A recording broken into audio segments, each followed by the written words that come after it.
구약성경 사무엘상 19장에 기록된 말씀, 사무엘상 19장 우리 함께 보겠습니다. 오늘은 19장 전체를 읽어야 돼서 우리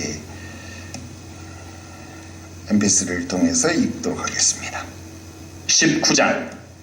사울이 그의 아들 요나단과 그의 모든 신하에게 다윗을 죽이라 말하였더니 사울의 아들 요나단이 다윗을 심히 좋아하므로 그가 다윗에게 말하여 이르되 내 아버지 사울이 너를 죽이기를 꾀하시느니라. 그러므로 이제 청하노니 아침에 조심하여 은밀한 곳에 숨어 있으라. 내가 나가서 네가 있는 들에서 내 아버지 곁에 서서 내 일을 내 아버지와 말하다가 무엇을 보면 내게 알려주리라 하고, 요나단이 그의 아버지 사울에게 다윗을 칭찬하여 이르되 원하건대 왕은 신하 다윗에게 범죄하지 마옵소서. 그는 왕께 득죄하지 아니하였고 그가 왕께 행한 일은 심히 선함이니이다. 그가 자기 생명을 아끼지 아니하고 블레셋 사람을 죽였고 여호와께서는 온 이스라엘을 위하여 큰 구원을 이루셨으므로 왕이 이를 보고 기뻐하셨거늘 어찌 까닭없이 다윗을 죽여 무죄한 피를 흘려 범죄하려 하시나이까. 사울이 요나단의 말을 듣고 맹세하되 여호와께서 살아계심을 두고 맹세하거니와 그가 죽임을 당하지 아니하리라. 요나단이 다윗을 불러 그 모든 일을 그에게 알리고 요나단이 그를 사울에게로 인도하니 그가 사울 앞에 전과 같이 있었더라. 전쟁이 다시 있으므로 다윗이 나가서 블레셋 사람들과 싸워 그들을 크게 쳐 죽이매 그들이 그 앞에서 도망하니라. 사울이 손에 단창을 가지고 그의 집에 앉았을 때에 여호와께서 부리시는 악령이 사울에게 접하였으므로 다윗이 손으로 수금을 탈 때에 사울이 단창으로 다윗을 벽에 박으려 하였으나 그는 사울의 앞을 피하고 사울의 창은 벽에 박힌지라. 다윗이 그 밤에 도피하매 사울이 전령들을 다윗의 집에 보내어 그를 지키다가 아침에 그를 죽이게 하려 한지라. 다윗의 아내 미갈이 다윗에게 말하여 이르되 당신이 이 밤에 당신의 생명을 구하지 아니하면 내일에는 죽임을 당하리라 하고, 미갈이 다윗을 창에서 달아내리매 그가 피하여 도망하니라. 미갈이 우상을 가져다가 침상에 누이고 염소 털로 엮은 것을 그 머리에 씌우고 의복으로 그것을 덮었더니 사울이 전령들을 보내어 다윗을 잡으려 하며 미갈이 이르되 그가 병들었느니라. 사울이 또 전령들을 보내어 다윗을 보라 하며 이르되 그를 침상째 내게로 들고 오라. 내가 그를 죽이리라. 전령들이 들어가 본즉 침상에는 우상이 있고 염소 털로 엮은 것이 그 머리에 있었더라. 사울이 미갈에게 이르되 너는 어찌하여 이처럼 나를 속여 내 대적을 놓아 피하게 하였느냐. 미갈이 사울에게 대답하되 그가 내게 이르기를 나를 놓아 가게 하라. 어찌하여 나로 너를 죽이게 하겠느냐 하더이다 하니라. 다윗이 도피하여 라마로 가서 사무엘에게로 나아가서 사울이 자기에게 행한 일을 다 전하였고 다윗과 사무엘이 나요스로 가서 살았더라. 어떤 사람이 사울에게 전하여 이르되 다윗이 라마 나요스에 있더이다 하며 사울이 다윗을 잡으러 전령들을 보냈더니 그들이 선지자 무리가 예언하는 것과 사무엘이 그들의 수령으로 선 것을 볼 때에 하나님의 영이 사울의 전령들에게 임하매 그들도 예언을 한지라. 어떤 사람이 그것을 사울에게 알림해 사울이 다른 전령들을 보냈더니 그들도 예언을 했으므로 사울이 세 번째 다시 전령들을 보냈더니 그들도 예언을 한지라.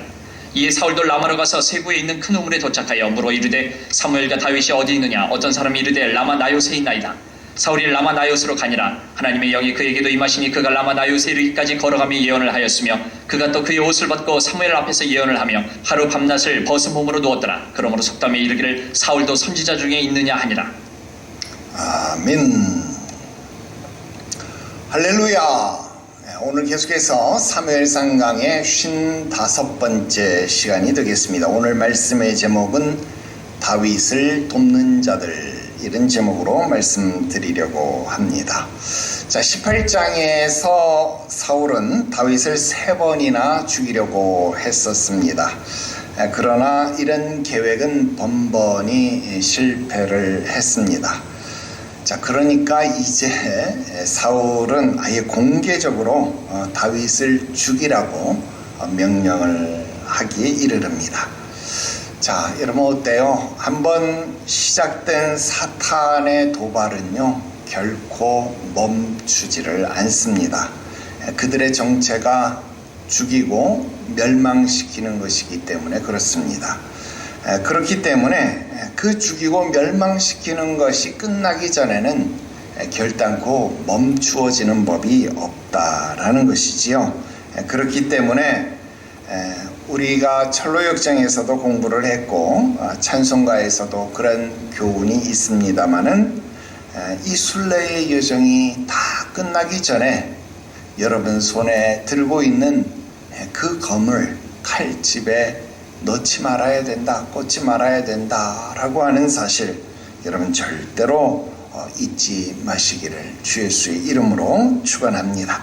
아무튼 우리가 이런 투쟁의 과정에 있어서 우리를 결단코 홀로 두시지 아니하시는 하나님은 우리들에게 돕는 자를 붙이신다 하는 것입니다.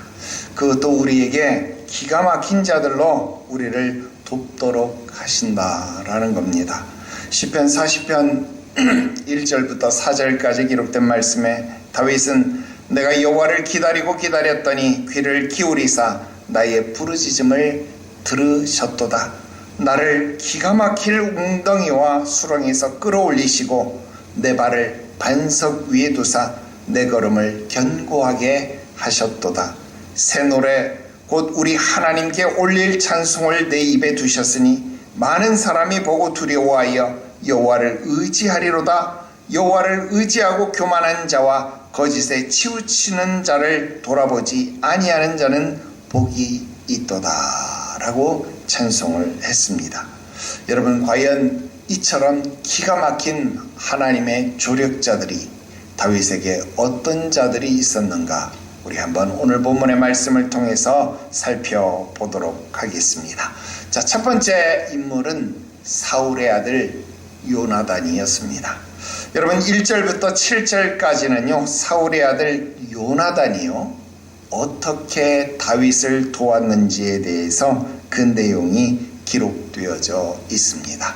여러분, 1절부터 3절까지 그 내용이 기록되어져 있는데요, 그 기록되어진 과정은요 우리가 굳이 살필 필요가 없어요. 주석하고 강의하고 그럴 내용 없습니다. 그냥 그 과정 1절부터 3절까지 쭉 읽으면 그냥 그대로 이해하실 수 있습니다.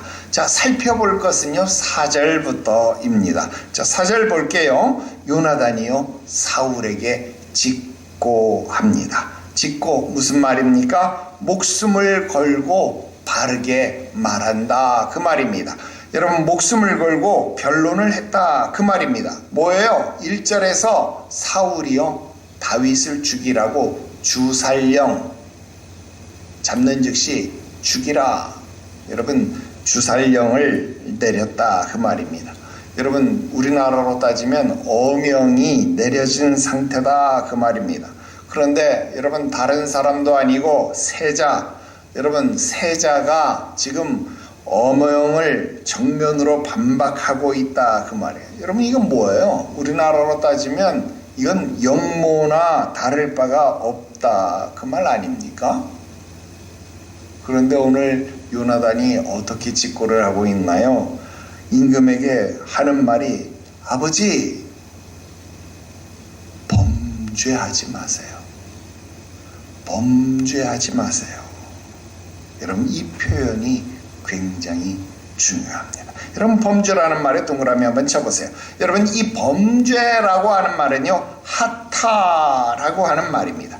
여러분, 물론 우리가 이 말의 뜻을 알고 있습니다. 이 말은요 죄를 짓다, 범죄하다 라는 뜻이 있습니다. 그리고 이 말에는요 길을 잃다 라는 뜻이 있습니다. 즉 관역에서 벗어나는 것, 길을 벗어나는 것, 길에서 멀어지는 것, 여러분 이것이 바로 하타라는 말, 여러분 죄를 짓는다 라는 뜻이 될 것입니다.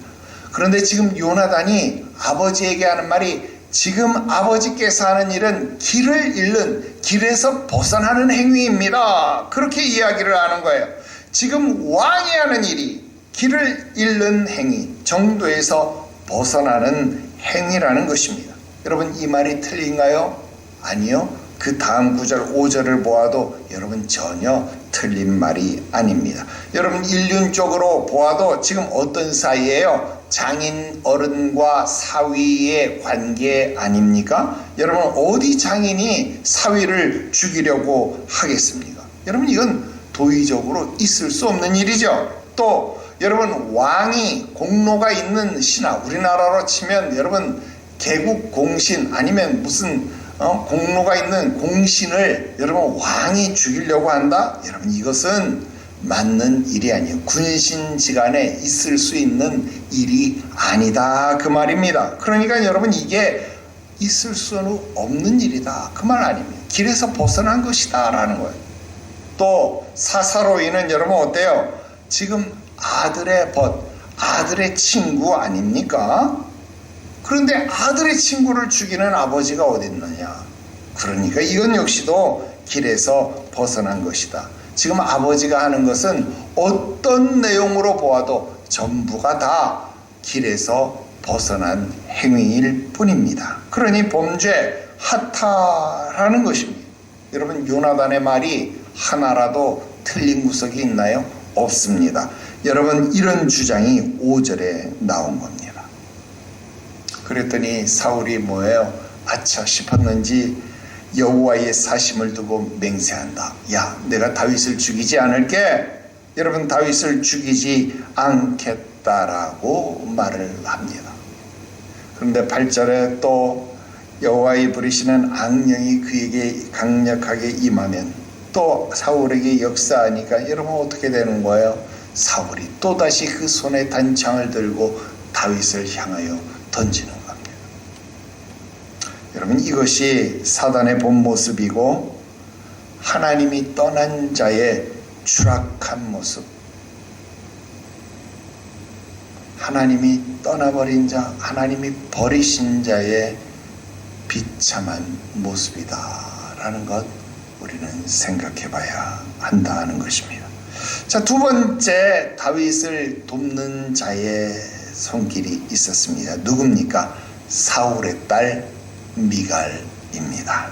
여러분, 8절부터 17절까지는요 사울의 딸 미갈이 어떻게 다윗을 도왔는지에 대해서 기록하고 있습니다. 그런데 여러분, 우리가 쭉 읽었으니까 알지만 여러분, 무슨 드라마를 보는 것 같지 않아요? 여러분, 사울이 끊임없이 다윗을 죽이려고 하고 있습니다. 자, 그런데 이런 죽이려고 하고 있는 그런 와중에서도 여러분, 사랑도 돌아가고 있고 국가도 돌아가고 있어요. 여러분, 전쟁 중에도 사랑은 돌아가고 전쟁 중에도 국가는 돌아가는 거, 여러분, 그거죠. 사울이 아무리 다윗을 못마땅하게 다윗을 죽이려고 하는데도 여러분, 다윗의 가정은 굴러가고 있었고 또 국가의 대사도 진행되고 있었다, 그 말입니다. 자, 8절 보세요. 전쟁이 다시 있으므로. 참 이 중요한 표현입니다. 자, 전쟁이 다시 있으므로, 그런 상황임에도 불구하고, 그런 상황, 어떤 상황? 사울이 다윗을 죽이려고 하는 그런 상황 말하는 거예요. 그런 상황임에도 불구하고 국제적으로는 지속적으로 뭐가 있었어요? 전쟁이 일어나고 있었다. 외적의 침략이 있었다, 그 말입니다. 자, 그리고 그런 상황에 그때마다 그런 문제를 해결하는 것은 왕이었던 사울이 아니라 핍박을 받고 있던 다윗이었더라. 자, 이 문제를 해결하는 게 사울이 아니라 다윗이었습니다. 그리고 다윗은 나가면 이 문제를 해결하고 돌아왔다는 거예요. 승전하고 돌아왔다라는 것입니다. 그러니까 사울의 불안감은 점점 더 커져갔고, 그러니까 다윗을 죽여야만 하는 이유는 점점점 쌓여만 갔다라는 것입니다. 자, 사실 이 8절은 없어도 이 19장의 내용이 진행되는데 아무런 이상이 없죠. 그런데 8절이 딱 끼어져 있습니다. 무슨 말입니까? 지금 이런 상황, 사울이 국정을 돌보지 않고 다윗을 죽이려고만 하는데 집착하고 있었다, 이걸 보여주는 그런 요소가 되겠죠. 반대로 그런 상황에서도 다윗은 자기의 목숨이 위협받고 있는 상황 속에서도 국가의 문제를 책임지고 해결하고 있었다.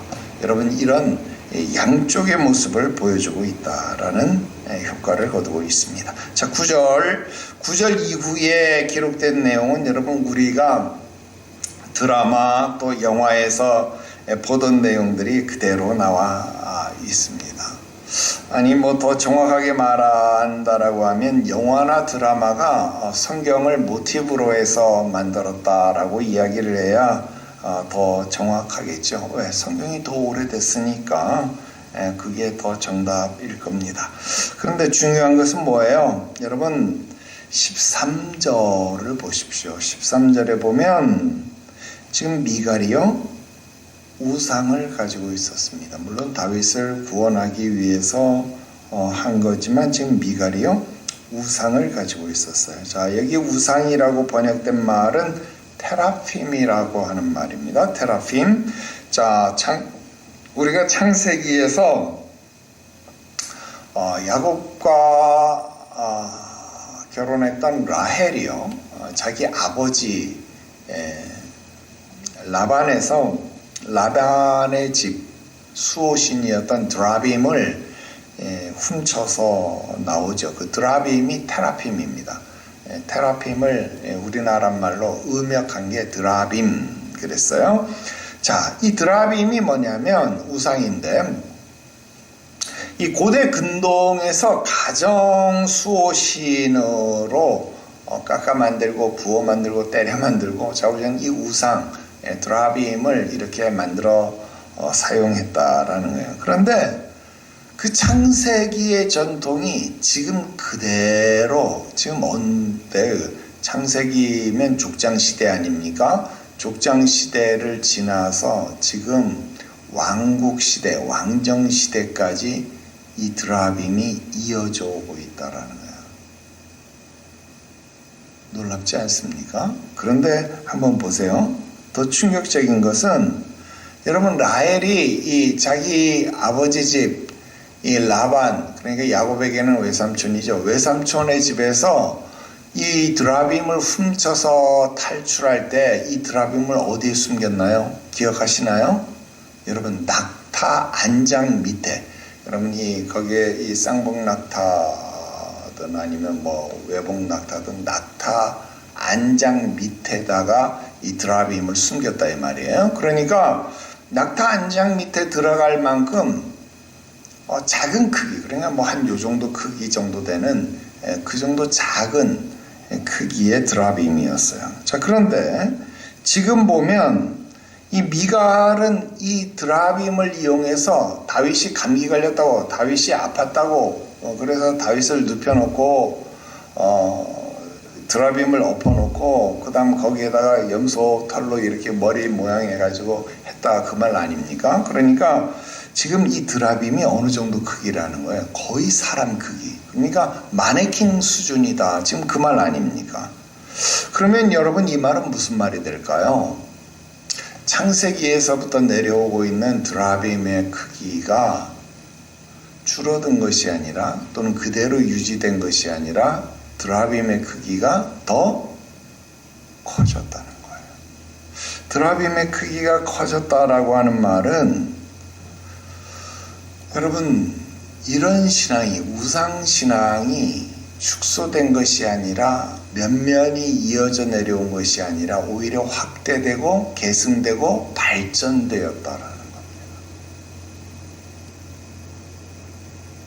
족장시대에서 노예시대, 애국시대를 거쳐서 광야시대를 거쳐서 가나안 땅에 들어가서 모세시대를 거쳐서 여호수아 시대를 거쳐서 사사시대를 거쳐서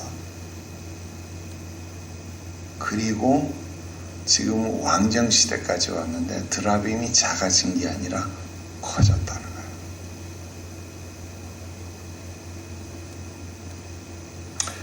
여러분 이런 드라빔의 전통은요 훗날 호세아 선지자도 스가랴 선지자도 이야기합니다. 즉 그 말 무슨 말이에요?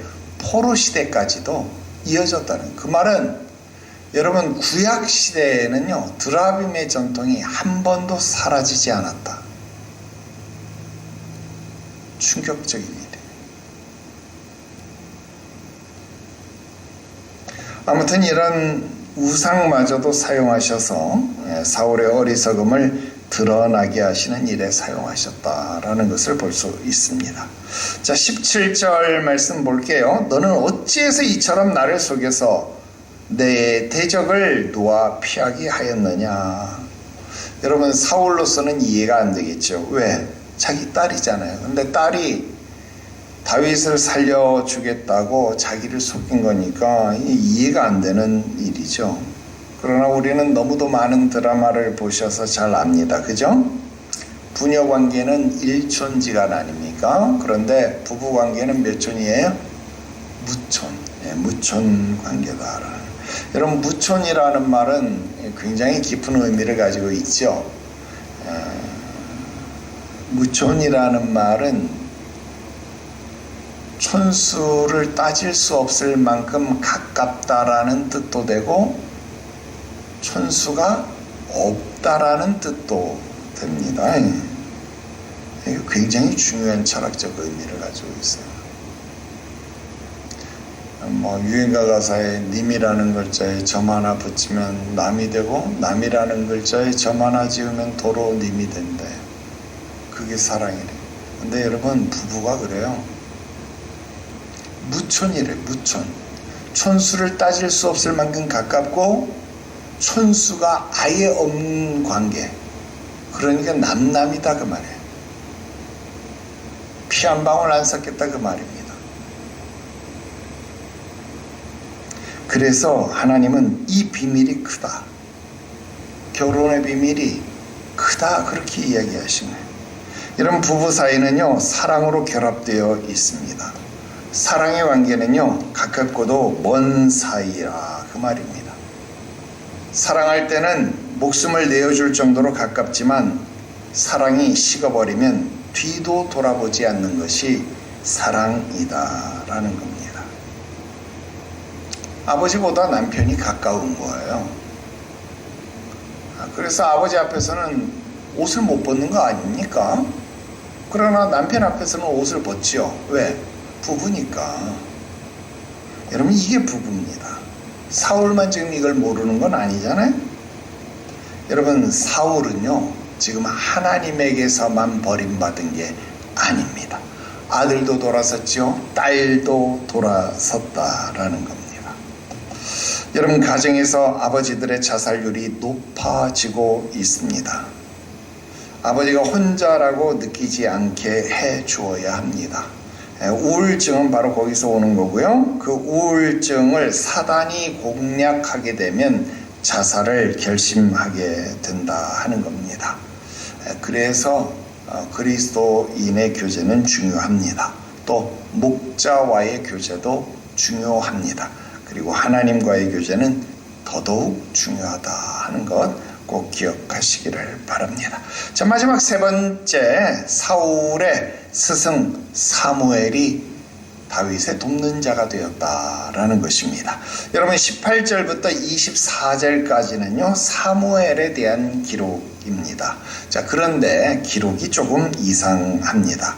자, 우리가 앞에서 사무엘은 이미 사울을 떠난 자가 되었잖아요. 자, 그런데 그런 존재를 다시 다윗을 돕는 사람으로 부각시켜야 할 이유가 있을까요?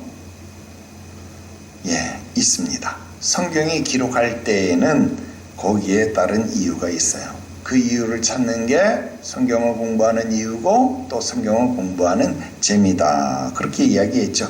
몇 가지 이유가 있습니다. 첫째는 사울의 스승을 다윗의 스승으로 바꾸기 위해서입니다. 여러분, 다윗은 지금 분명히 의문을 가지고 있을 겁니다. 왜? 하나님이 기름 부은 지도자, 그리고 하나님이 세운 왕이잖아요. 그런데 지금 사울이 자기를 죽이려고 하는 이 행동이 굉장히 당혹스러울 것입니다. 하나님은 왜 계속 사울을 왕으로 저렇게 내버려 두실까? 하나님은 지금 이 나라를 버리신 걸까? 의문이 들 것이다 라는 겁니다. 실로의 성막이 파괴됐습니다. 제사 드리는 일이 중단되었습니다. 그리고 법궤는 지금 기랏 여아림에 있는 한 레위인이 보관하고 있습니다. 여러분, 그러면 지금 수세기에 걸친 지금 여호와의 종교는 다 헛된 걸까요? 여러분, 여러 가지 의문이 지금 다윗에게 드는 것 있지 않겠습니까? 바로 그럴 때에 사울이 지금 자기를 죽이려고 하고 있고 이런 의문들이 해결이 안 됩니다. 그럼 어떻게 해야 될까요? 자기에게 기름을 부은 자 사무엘에게 조언을 구하려고 했을 겁니다. 사울이 주살 명령 또 추포 계획을 발표했을 때 다윗으로 하여금 사무엘을 찾아가서 배우려고 했다는 거예요. 사무엘을 찾아가게 했다는 겁니다. 바로 이 시기가 다윗이 사무엘로부터 일명 옛날로 따지면 제왕학을 배울 수 있는 그런 기간이었다. 우리 그렇게 말할 수 있다는 겁니다. 그래서 사울의 스승이 이제는 다윗의 스승이 되었다. 굉장히 중요한 의미가 되었다는 겁니다. 그럼 두 번째, 하나님의 주권적 개입을 보이기 위해서다라는 겁니다. 자, 다윗을 잡기 위해서 다윗이 이 라마 나요스로 갔다라는 이 첩보가 들어오니까요, 사울이 암살대를 보내는 거예요. 라마 나요스로 암살대를 보내는 거예요. 근데 보내는 족족 어때요? 하나님의 영에 의해서 사로잡혀서 예언자가 돼버리는 거예요. 한 번 보내고 두 번 보내고 세 번 보내는데 가는 족족 다 예언하기 시작하는 겁니다. 심지어는 마지막 자기 자신이 직접 라마 나요스로 갔는데 자기 자신도 성령에 사로잡혀서 예언을 하게 됩니다. 그런데 이번엔 좀 이상합니다. 자, 24절 보세요. 우리가 앞에서 이 구절 본 적 있죠. 그러므로 속담에 이르기를 사울도 선지자 중에 있느냐 하더라. 여러분 이 구절 우리 앞에서 봤잖아요. 언제? 10장 11절에 똑같은 구절이 있습니다. 사울이 처음 왕으로 세움을 받을 때 똑같은 예언을 한 적이 있습니다. 그죠? 그때 사람들에게 이런 소문이 퍼졌죠. 사울도 예언자 중에 있느냐, 이런 예언이, 이런 말이 나왔었다라는 거예요. 그런데 지금은 상황이 완전히 딴판이 되었다라는 겁니다. 왜? 이번에는요, 사울이요, 하루 밤낮을 홀딱 벗고 벗은 몸으로 누워서 예언을 했다. 여러분 성경에서 옷을 벗었다라는 말 무슨 말일까요? 수치를 드러냈다 그 말입니다. 다윗도 그 안에 미갈 앞에서 하체를 드러냈다는 이유로 조롱을 당했습니다. 하물며 지금 한 나라의 왕인 사울이 사람들 앞에서 황홀경에 빠져서 홀딱 벗고 여러분 예언을 하고 있다 이 말이에요. 그러니 이게 여러분 별로 좋은 조건이 아닐 수밖에 없겠다 그 말 아닙니까? 여러분 이게 지금 무엇을 말하는 걸까요? 사울이 다윗을 죽이려고 하는 그 어떤 시도도 하나님이 개입하시니까 무위로 끝나고 말았습니다. 우리는 여기서 하나님이 함께 하시는 사람 또 하나님이 떠난 사람의 결과를 다시 한번 확인해 볼 수 있습니다. 하나님이 함께 하시는 사람과 하나님이 버린 사람은 이런 차이들이 드러나게 된다라는 겁니다. 하나님이 함께 하시는 사람은 주변에 그를 돕는 사람들이 끊임없이 몰려듭니다. 심지어는 그를 죽이려고 하는 자의 자식들이라 할지라도, 심지어는 대적들이라고 할지라도 그를 돕는 자로 바뀌어버린다 그 말입니다. 또 그렇게 환경이 안 되면, 조건이 안 되면, 정 안 되면 하나님이 직접 개입해서라도 그를 안전하게 보호하신다 그 말입니다. 반면 하나님이 떠나버린 사람, 하나님이 버린 사람의 결과는 무엇입니까? 아무리 용을 써도 안 된다 그 말입니다. 오히려 주변 사람들마저 힘들게 하고 망하게 된다라는 겁니다. 여러분 사울의 신복이었던 아브넬, 군대장관 아브넬 어떻게 됐습니까?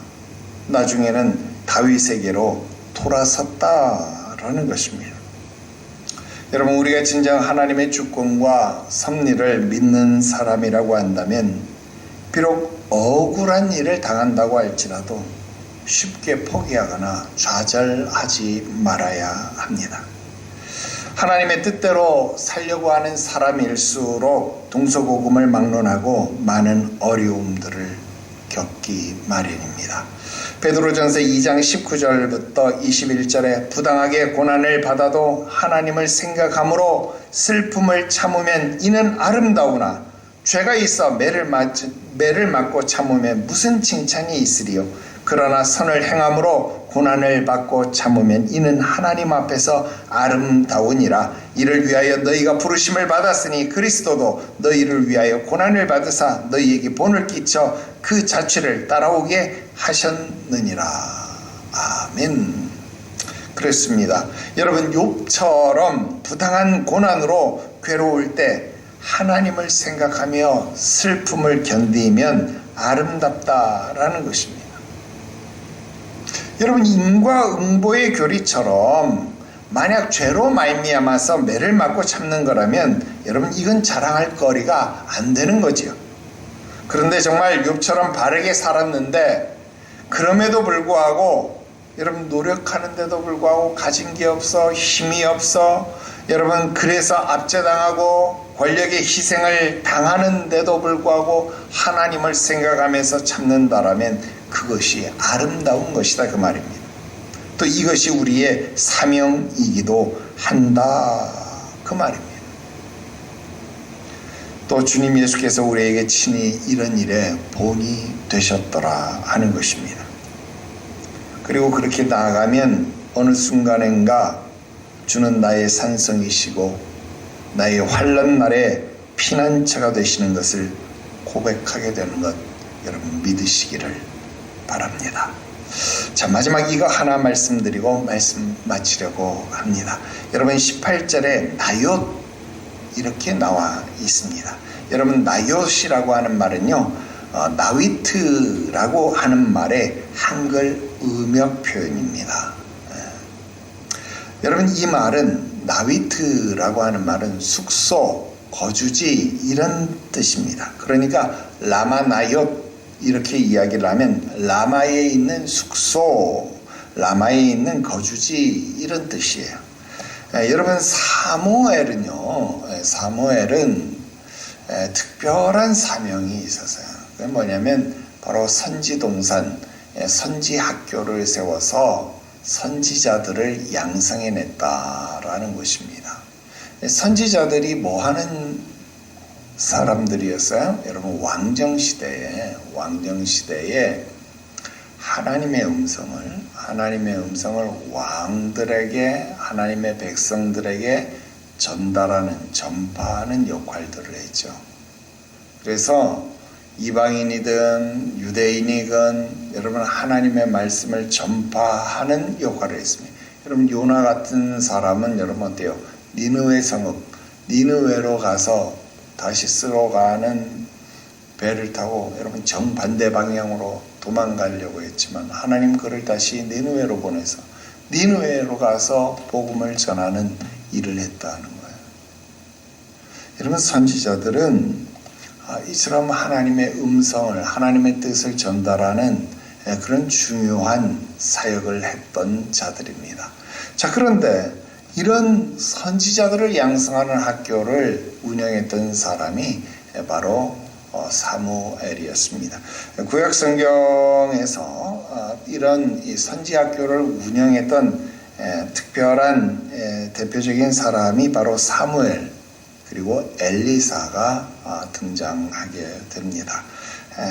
바로 이 라마 나옅 하면 이 나옅 그러면 선지 동산에 있는 숙소 우리가 이렇게 해석을 해볼 수 있겠다 하는 겁니다. 오늘은 여기까지 공부를 했습니다. 우리 기도 드리겠습니다. 거룩하신 하나님 아버지, 하나님이 함께 하시는 사람과 하나님이 떠난 사람의 극명하고 분명한 차이가 그를 돕는 자가 있는가? 아니면 그를 떠나는 자가 있는가? 그 삶의 행태를 보며 찾을 수 있었습니다. 우리의 인생 여정 가운데 주께서 붙여주시는 진실한 동역자들이 있게 하여 주시옵소서. 특별히 하나님이 우리를 사랑하여 주셔서 그리스도 예수 안에서 한 형제요 한 자매요 또 신실한 믿음의 동역자로 같은 사명으로 교회를 섬기고 하나님의 일을 감당하게 하셨사오니 영광을 받아 주시옵소서. 주님 오시는 그날까지 믿음의 일들을 잘 이룰 수 있게 하시옵시고 이 사명 잘 감당하여 주님 앞에 서는 그날 착하고 충성된 종이라 칭찬받는 주의 자녀들이 되게 하여 주시옵소서. 오늘도 우리에게 말씀하시는 하나님이심을 감사하오고 거룩하신 구주 예수님의 이름으로 기도드리옵나이다. 아멘.